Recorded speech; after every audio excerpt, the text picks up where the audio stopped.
the way we talk about it is informed risk-taking, right? Informed risk-taking in that culture is fundamental towards supporting innovation. Number two, they've got to be an educated population. If you're working on something that you don't quite understand, the probability of making it better by messing with it is reduced. So just think about those two tenets for a while. A culture that supports it, and then number two, then enough education and knowledge and teamwork to be able to go build it. There are very few individuals anymore that can understand one of our products. Some of them have over 1 billion transistors. It's hard to know what each one of them does, right? So there are teams of people that create these, and there are bigger teams of people that try to validate them and distribute them, et cetera. So if I was thinking about a third thing, it would be about building that culture of teamwork and allowing teams to then be innovative. At the Intel fellow level, the very top, approximately 100 scientists and technologists that we have, we tell them they can have half the time to themselves. And they can go work on that. Very few of them actually take us up on that. But the offer is genuine. Now, it means in some area that they have some expertise, right? We actually haven't really faced a lot of that difficulty because our products are so incredibly complex, beautifully complex, one could argue, and because there's so much change that goes on all the time. So if you're interested in the field of computing, working for Intel is just a great place to be, right? And they have a tendency to work in that area. Now, we try to go off, and then there's a pretty formal process for determining in the R&D labs what technologies still hold promise and when to kind of reduce the funding in an area and when to move it forward. So we have a lot of Intel's a process-driven company. We have a lot of processes that do that.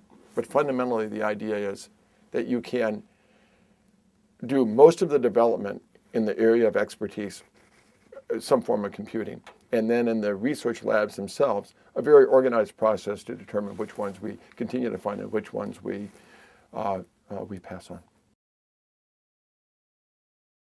Well, there's the culture. The first one I asked the tenants. The culture would be first. You have to respect that, and that means it doesn't always work. The second one is education. Talked about that. See if there's a third one. Well, I think the third one is you have to just feel inwardly wonderful about the success. So if you step back and say, okay, you're allowed to fail and then people are educated, then do you really celebrate those people that can move it forward? And sometimes a team moves it forward, and then sometimes, just one person makes a difference. And we give away the Intel Achievement Awards every year. And lots of times those are teams of people where, a team has done something really innovative, and we give them a little bit of money, but we give them a great party. But every once in a while, there's just one individual who stands up, and it's so clear at the corporate level that one person moved Intel. And those are really special. We do throw the party, but that's not much of it. Let's step back and say what innovation really is. Innovation is the ability to build a new product or a new service in some way that betters the product line, or hopefully is solving a customer need better than before. So we reward that, first of all. This is to be careful what you ask for. Really good design engineers have a tendency to then become group leads, and they can certainly move up that engineering chain. We allow scientists and engineers to either move up into a management chain or stay on their technical leadership towards an Intel fellow. And an Intel fellow or an Intel senior fellow is the same range in the company, same grade, same salary, if not more, than vice presidents. So there is, we kind of put our money where our mouth is, and we recruit, retain, and reward those people that can move this technology forward in a meaningful way. And then the second thing, which I keep trying to say, what really makes it work? You've got people around you that share this culture, that want to be doing it too. That when you call them up at night and you say, yeah, I know it's after work, but I just got to talk to you about this. I'm so excited. And they don't hang up on you. So I think it's that combination of respecting the individual and dealing with all the management structures and changes and challenges that result. But then second of all, having a culture and being able to recruit other people into the organization that share that common goal set. There are a lot of people that would say that we have lost some of that edge, and some would argue with that vehemently. So let me just point out the data, right? The data are that we're no longer producing the most engineers. We are no longer producing the most amount of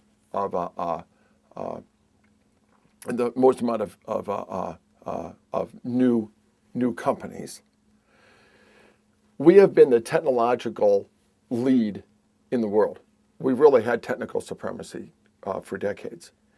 And our higher education institutions still have that. We have the best higher education system in the world.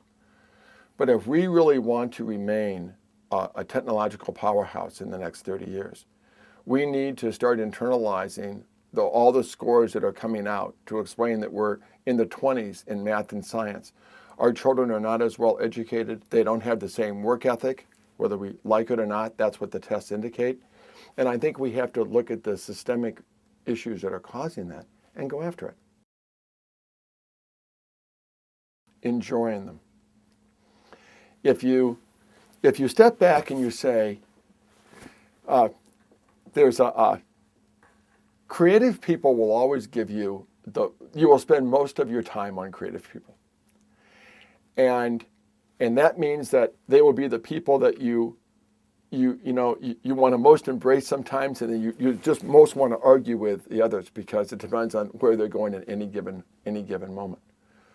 But most of all, you just have to enjoy and respect their creativity. If creative people believe they are liked and respected, then they will continue to be more and more creative.